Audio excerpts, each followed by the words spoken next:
Good morning बच्चों, कैसे हो तुम सब। आज की जो वीडियो है वो है मेधावी एग्जामिनेशन क्वेश्चंस हैं, जिसका मैं पार्ट 2 लेकर आई हूँ। होप सो आपने पार्ट 1 भी अच्छी तरह से देखा होगा। तो लेट्स स्टार्ट द वीडियो।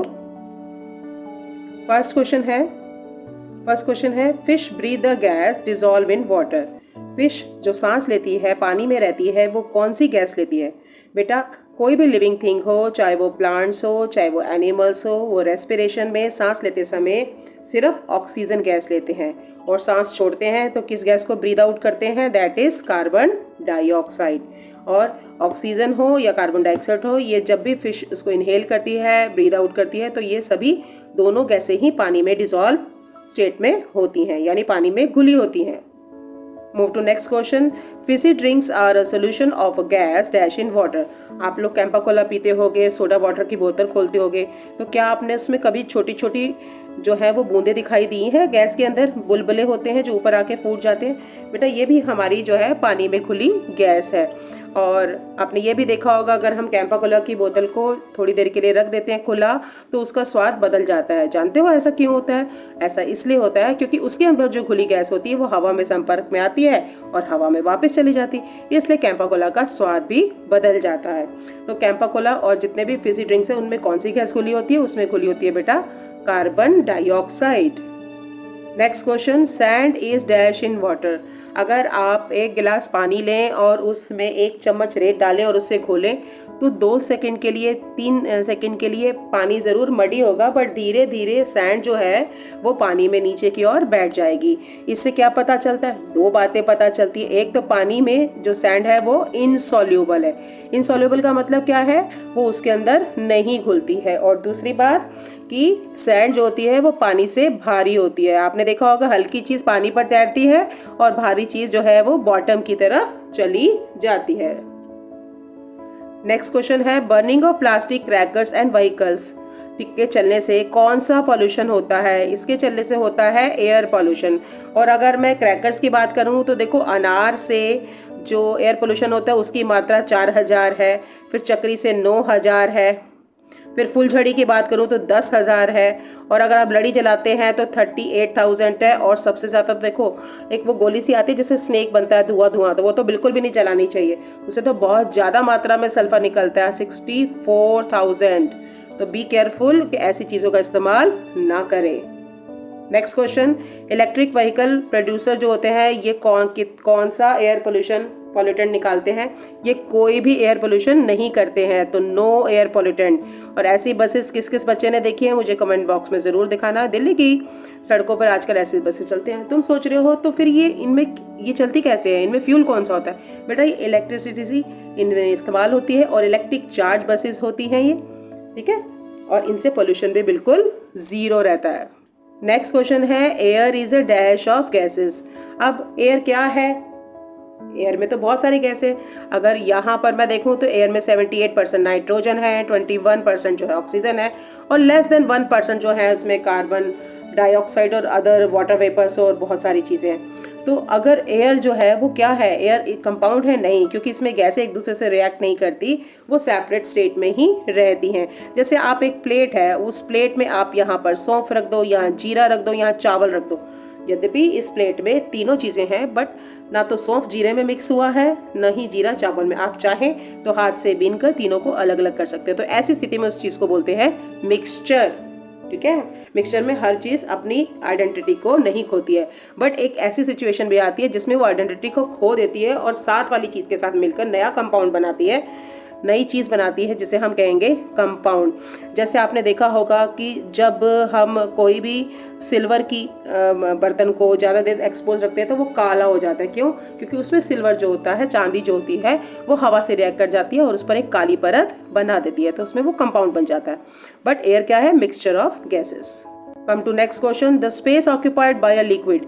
अब यहाँ देखिए, 2 बीकर मैंने लिए हैं, ठीक है। अब पहले वाले बीकर में मैक्सिमम, अगर बीकर की बात करूं और मैं आपसे पूछूं इस बीकर में कितना पानी आएगा, तो एक बर्तन जितना पानी धारण कर सकता है वो उसकी कैपेसिटी कहलाती है, धारिता कहलाती है। बट अगर मैं पूछूं इस समय इस बर्तन में कितना लिक्विड है, तो वो उसका वॉल्यूम कहलाएगा कि जितना उसने पानी डाला है उसने कितनी जगह घेरी है। तो यहाँ पर वॉल्यूम कितना हो जाएगा, 60 ml हो जाएगा। और ये जो पूरा बीकर है इसकी कैपेसिटी कितनी हो जाएगी, 100 ml तक आ सकता है। तो दूसरा सवाल ये भी बन सकता है इसमें कितना और पानी आ सकता है, तो इसमें 40 millilitre water you can add. Next question है amount of a liquid a container can hold, ये हमने अभी डिस्कस किया था। किसी भी ऐसे बर्तन जो एक लिक्विड को कंटेन कर सकता हो उसे उसकी धारिता यानी कि कैपेसिटी कहते हैं। आपने अपने घर में पानी की टंकी देखी, क्या मुझे बता सकते हैं आपकी जो घर में पानी की टंकी है उसकी कैपेसिटी कितनी है? हो सकता है वो 1500 लीटर हो सकता है वो 1000 लीटर हो। चेक करो और कमेंट बॉक्स में मुझे ज़रूर बताना कि तुमने जब टंकी देखी तो उसकी धारिता कितनी थी। और बी केयरफुल, छत पे जाओगे तो संभल के जाना। Come to next, amount of water vapour in air, हवा में जो पानी की बूंदें होती हैं और आजकल इस मौसम में तो ये बहुत अच्छी तरह से समझ में आता है। पंखे के नीचे बैठते हैं फिर भी पसीना नहीं सूखता, जानते हो क्यों? क्योंकि हवा में ऑलरेडी इतना पानी होता है, हवा भी कहती है यार कितना पानी और पीऊंगी, इसलिए वो तुम्हारा पसीना भी नहीं सुखा पाती। तो हवा में जो पानी की बूंदें उन्हें हम कहते हैं ह्यूमिडिटी। अब तुम इसे कैसे जानोगे? क्योंकि जो भी साइंस है आप उसे करके देखो। आप क्या करो, एक गिलास पानी लो, क्या करो उसमें आइस क्यूब डाल दो, नहीं तो ठंडा पानी ले लो और 2-3 मिनट उसको ऑब्जर्व करो। तो आप देखो कि थोड़ी देर के बाद गिलास के बाहर छोटी छोटी बूंदें आ गई हैं। उसको हाथ से टच करो तो आपको हाथ गीला लगेगा। अब तुम सोचोगे ये पानी कहाँ से आया? अब गिलास तो कहीं से भी नहीं टूटा था, तो क्या ये पानी अंदर से आया? नहीं, कहीं भी गिलास में ब्रेक नहीं है। ये पानी कहाँ से आया? इस सारी हवा से आया जो कि गिलास के चारों ओर थी। अब उसने क्या किया, उस समय हवा में जो पानी था वो वाटर वेपर की फॉर्म में था, बट जैसे वाटर वेपर जो थे वो इस गिलास की सतह से टकराए, इसमें से वो वाटर वेपर जो थे वो ठंडे हो गए। अब ठंडे होकर वो पानी की बूंदों में बदल गए और यहाँ पर आ गए, यहाँ पर आ गए, यहाँ पर आ गए, यहाँ पर आ गए और इस प्रकार से गिलास के चारों ओर आ गए। जब आप आजकल स्कूल में बोतल लेके जाते हो, आपने ये चीज़ देखी है कि आपकी बोतल जैसे आप पीने के लिए निकालते हो तो वो बाहर से भी गीली होती है और इस प्रोसेस को बोलते हैं कंडेंसेशन। नेक्स्ट आ जाओ, वेट ऑफ ए कॉइन जो होता है वो किस में मेजर होता है? ये मेजर होता है मिलीग्राम में, क्योंकि छोटी यूनिट है। और अगर मैं अनुमान लगाऊं तो भारत के जो सिक्के होते हैं उनका वजन 5 या फिर 5.5 मिलीग्राम के करीब होता है। तो तुम्हें अनुमान लगाना हो तो हम सिक्के को हाथ में रखो और एक हाथ में 4 सिक्के रखो, तुम्हें दोनों को तुलना करो, तुम्हें अपने आप अंतर पता चल जाएगा। नेक्स्ट क्वेश्चन है डस्ट और स्मोक जो होते हैं जो कि हवा को डर्टी बनाते हैं, इन्हें हम क्या कहते हैं? इन्हें हम कहते हैं एयर पोल्यूशन। अब देखो इस चित्र को ध्यान से देखो, एयर पोल्यूशन होता किस किस कारण से? ट्रांसपोर्ट से होता है, व्हीकल से होता है, ईंटें बनती हैं भट्टी से उससे होता है, पावर प्लांट होता है जहाँ पर कोयला जलता है उनसे होता है, इंडस्ट्रीज चलती हैं उनसे होता है, रोड कहीं कंस्ट्रक्शन हो रही है वहाँ पर होता है, या हम ओपन वेस्ट में बर्निंग कर देते हैं, कहीं आसपास आपके लोग पत्तियाँ जला देते हैं, कूड़ा जला देते हैं, या बायोमास फ्यूल के जलाने से भी, जैसे लकड़ी जलाने से भी पॉल्यूशन होता है। नेक्स्ट क्वेश्चन है कि 1 लीटर में कितने मिलीलीटर होते हैं? हम सबको याद है, कई बच्चे 100 भी बोल देते हैं, बट ये याद रखना कि 1 लीटर बड़ी इकाई है और मिलीलीटर छोटी है। तो बड़े में छोटे बहुत सारे होंगे और वो होंगे 1000। नेक्स्ट क्वेश्चन है thermometer is use to measure. Thermometer जो है वो हम टेम्परेचर को मेजर करने के लिए यूज़ करते हैं और उसकी यूनिट्स क्या होती हैं? या तो डिग्री सेल्सियस होती है या डिग्री फ़ारेनहाइट होती है। और बड़ी क्लास में पढ़ोगे केल्विन, केल्विन भी उसकी एक यूनिट होती है, बट आप 7th और 8th में पढ़ोगे उसको। नेक्स्ट, अब इस वॉच को देखो। अब ये वॉच मुझे लगता है बहुत सारे बच्चे स्कूल भी पहन के आते होंगे। तो क्वेश्चन है the watch which show the time in number. अब तुमको पता है वॉच और क्लॉक में क्या अंतर होता है? वॉच जो होती है वो हाथ में पहनी जाती है और जो क्लॉक होती है वो दीवार पे टांगी जाती है। होती दोनों घड़ियाँ हैं, बट एक वॉच होती है एक क्लॉक होती है। अब वॉच जो कि नंबर्स में टाइम दिखाए उसे हम क्या कहेंगे? Digital watch. नेक्स्ट क्वेश्चन है स्मॉलर वॉल्यूम जो होते हैं वो मेजर किस में किया जाता है? ये मैंने बता दिया, मिलीलीटर में किए जाएंगे। पेट्रोल और केरोसिन किस में मेजर किया जाता है? ये की जाती है लीटर में। जितने भी बेटा बहने वाले पदार्थ हैं, जिनको भी आप फर्श पे डालो तो वो बहते हैं। पानी को गिराओ वो फैलता है, दूध को गिराओ वो फैलता है, ठीक है। क्या चीनी फैलती है? चीनी तो अपनी जगह पे बैठी रहती है, अगर हम जमीन पे गिराओ फैलती नहीं है ना, बहती भी नहीं है। तो जितने भी बहने वाली चीजें हैं वो सब लीटर्स में मापी जाती हैं। और 2 चीजें बहती हैं, एक बहती है गैस, एक बहता है लिक्विड। इन दोनों में बहने का होता है, बट सबसे ज्यादा और तेजी से कौन बहता है? गैस। एक ये प्रयोग, मजेदार प्रयोग तुम करो, एक गुब्बारा लो, उस गुब्बारे को अपने मुंह से फुलाओ और उसी तरह का एक दूसरा गुब्बारा लो, उसमें आप डालो पानी। दोनों को, एक को बाएं हाथ में पकड़ो, एक को दाएं हाथ में पकड़ो, दोनों को एक साथ जमीन पर छोड़ो। अब बताओ मुझे कौन सा गुब्बारा होगा जिसमें से जल्दी खाली होगा, जिसमें गैस होगी। वो फटाफट फुस फुस फुस करते हुए गैस निकल जाएगी, पानी वाला थोड़ा सा देर में 2-3 सेकंड के बाद। इससे पता चलता है गैसें जल्दी बहती हैं और लिक्विड थोड़ा बहते तो हैं बट गैस से थोड़ा सा स्पीड कम होती है। नेक्स्ट हम आते हैं रिड्यूस, रिसाइकल और तीसरा आर कौन सा होता है? ये होता है रिड्यूस, रीयूज और रिसाइकल। अब सिर्फ 3 आर नहीं है, अब आजकल 4 आर आ गए हैं, 4 आर से, और यह है रिकवरी।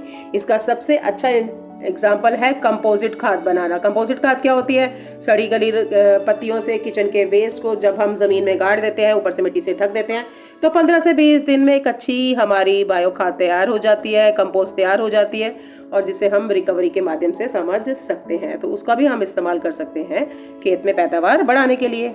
नेक्स्ट है plant more and more trees because dash.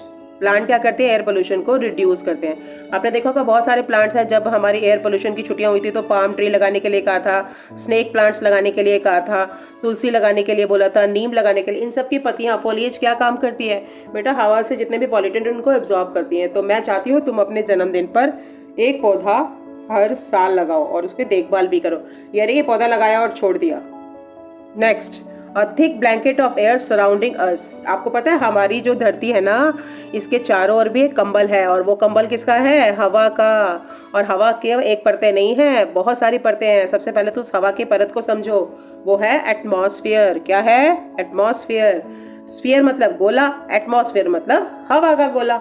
ठीक है, अब इस हवा के गोले की भी बहुत सारी परतें हैं। पहली परत है वो है ट्रोपोस्फेयर। इसमें चलते हैं आपके हवाई जहाज, इसमें चलते हैं आपके मौसम वाले गुब्बारे, और इसी में चलते हैं आपके बादल। अब हम आते हैं दूसरी परत पे। दूसरी परत है स्ट्रेटोस्फेयर। इसमें आती है आपकी ओजोन की परत, जो धरती को चारों ओर से ढके हुई है और धरती को अल्ट्रावायलेट रेज से बचाती है। ठीक है, और कई बार जेट एयरवेज इस परत से भी होकर जाते हैं। तीसरी आती है मीजोस्फेयर। यहाँ पर आते हैं मेटेरोराइट्स, यानी कि उल्का पिंड, जिसे आप टूटता हुआ तारा कहते हैं। चौथी परत जो आती है वो आती है थर्मोस्फेयर। यहाँ पे आपकी स्पेस की सैटेलाइट चलती है, जियोस्टेशनरी सैटेलाइट चलती है। और जो लास्ट परत आती है वो आती है आइनोस्फेयर। यहाँ से रॉकेट से जब हम चांद पर, मंगल पर जाते हैं, तब हम आइनोस्फेयर का अध्ययन से होकर ही जाते हैं। नेक्स्ट क्वेश्चन है separation of tea leaves and water with the help of sieve. यानी जी अगर आपने पानी में चाय की पत्ती घोली है, चाय बन चुकी है, तो चाय की पत्ती को कैसे अलग करोगे चाय से? देखो, चाय की पत्ती पानी चाय में नहीं घुली, तो उसको हम किस प्रोसेस से अलग करेंगे? फिल्ट्रेशन। फिल्ट्रेशन क्या होता है? जब हम किसी लिक्विड में कोई सॉल्यूट डालते हैं और उसमें वो डिजोल्व नहीं होता, तो हम उसको छान कर निकालते हैं। इस प्रोसेस में आप ये देख रहे होंगे, ये मैंने स्कूल में कराया था कि कैसे हम छानने के द्वारा पानी में मिली हुई चीज़ों को अलग कर सकते हैं। आपको पता होगा जब हम चलते हैं तो हमें कौन सा फोर्स लगाना पड़ता है? हमें ज़मीन को धक्का देना पड़ता है, और ये धक्का हम ज़मीन को देते हैं, ज़मीन हमें देती है, और इस प्रकार से हम चल पाते हैं। तो चलने के लिए क्या ज़रूरी है? फ्रिक्शन। क्या ज़रूरी है? फ्रिक्शन। ये बेटा फ्रिक्शन है। अगर फ्रिक्शन ना हो, आप खुद सोचो, अगर आपके फर्श पर साबुन का पानी गिरा हो, पानी ही गिरा हो या तेल गिरा हो, क्या आप आसानी से चल सकते हो? नहीं, क्योंकि आप जमीन को धक्का नहीं दे सकते। जैसे पैर रखोगे वैसे तो धड़ाम होके गिर जाओगे, फिसल जाओगे। तो जमीन पर चलने के लिए फ्रिक्शन जरूरी है। आपका पैर जमीन को धक्का देता है और तभी आप दूसरा पैर आगे रख पाते हैं। चलिए अब आपकी किताब से लेते हैं कुछ question. Ends move in a line because of their sense of smell.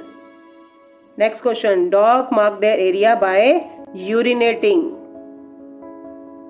Upper layer of the earth is made up of. हमारी जो धरती की ऊपरी परत है, आपको पता है धरती की 3 परत होती हैं। सबसे अंदर कोर होता है, फिर मेंटल होता है और फिर क्रस्ट होता है।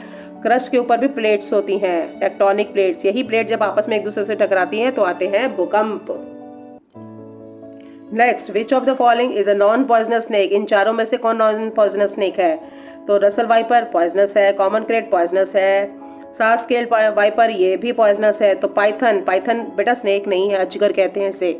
अजगर जो है वो क्या करता है?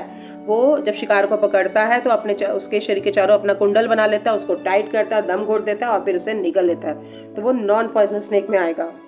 नेक्स्ट है, in India which festival is celebrated in honour of snakes? Nag Panchami. कब आती है? बारिश के मौसम में। अब है, why do the people kill the snakes? Snakes को मारा क्यों जाता है बेटा? स्नेक्स को मारा जाता है उसकी खाल के लिए, उसकी चमड़ी के लिए, उसकी स्किन के लिए, और इससे बहुत सारे प्रोडक्ट बनते हैं, जैसे कि पर्स बनता है, बेल्ट बनता है, शूज बनते हैं, कोट बनते हैं, और ये पूरा काम इलीगल है। ठीक है। Next question, what is the another name for the two hollow teeth of snakes? Snakes के ऊपर के खोखले दांतों को हम क्या कहते हैं? उसे दांत थोड़ी कहते हैं, वो यहाँ जहर की थैली से जुड़े होते हैं, इसे हम कहते हैं फैंग्स। और तुमने देखा होगा जब स्नेक काटता है तो इस तरह से निशान छोड़ जाता है, इसलिए इसके खोखले दांतों के ही निशान होते हैं। और आज का last question, how many species of snakes are found in India? India में 300-350 से भी ज्यादा सांप की स्पीशीज पाई जाती हैं। और इसके साथ आज की वीडियो होती है खत्म। And don't forget to like and subscribe my channel. मिलेंगे अगली वीडियो में, जिसमें मैं कुछ और जीके के क्वेश्चंस लेकर आऊंगी। कोशिश करो इन क्वेश्चंस को आप अपनी कॉपी में जरूर उतार लो।